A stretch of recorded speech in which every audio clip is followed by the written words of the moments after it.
Ang tubig ay isa sa maituturing nating kayamanan sapagkat ito ang nagbibigay sa atin ng buhay.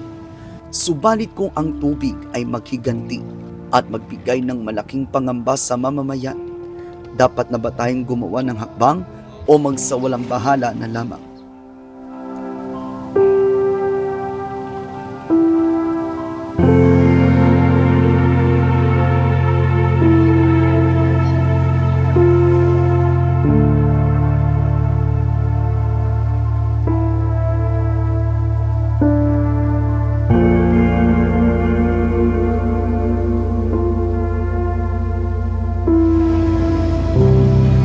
Ito ang bayan ng Hagonoy, binansagang bayang pinagpala ng langit at itinuturing na isa sa may pagmamalaking bayan sa buong lalawigan dahil sa hindi mapapantayan nitong kultura, tradisyon at pamumuhay na patuloy na nililinang at pinagtitibay. Sa kasalukuyang panahon, humaharap ito ngayon sa suliranin ng pagbaha. Ininda ito ng bawat Haguenyo sa loob ng ilang dekada.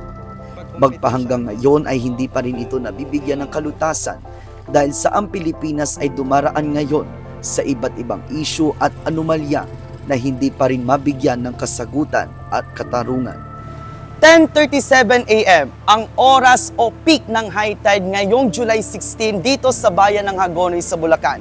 Ganito halos araw-araw kinakaharap ng mga Haguenyo. Ang malaking tanong na lamang, hanggang kailan pa kaya matatapos ang kalbaryong ito? Ay! Ay!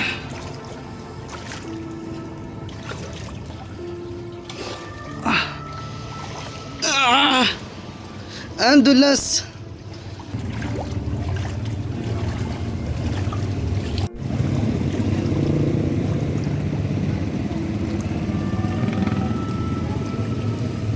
Kilala na ang Hagonoy bilang bahaing bayan.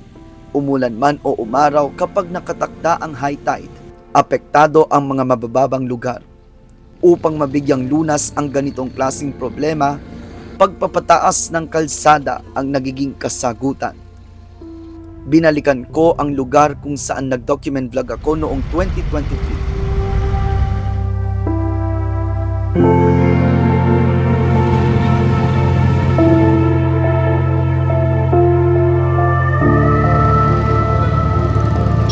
Mataas na ang kalsada, hindi na inaabot ng tubig baha. Ito na ang Barangay Santo Niño makalipas ang 2 taon mula nang ito'y ating maitampok sa ating document vlog noong 2023. Mapapansin ninyo, mataas na ang kalsada.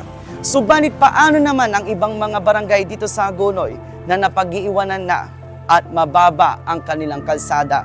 Ito na lang ba ang tanging paraan o solusyon upang maibsan na ang isyu ng baha dito sa bayan ng Hagonoy?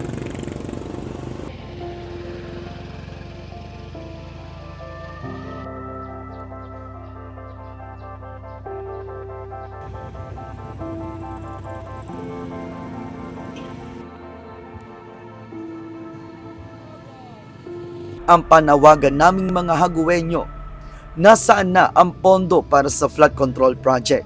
Hanggang kailan pa ba kami magbababad at magtitiis sa suliraning ito? Ako po si Charles Martin na nagsasabing, mga nasa gobyerno, pakinggan ang hinaing ng bawat mamamayang apektado ng baha. Ito ang aking kwento na may konting document vlog dito sa Charles Stories.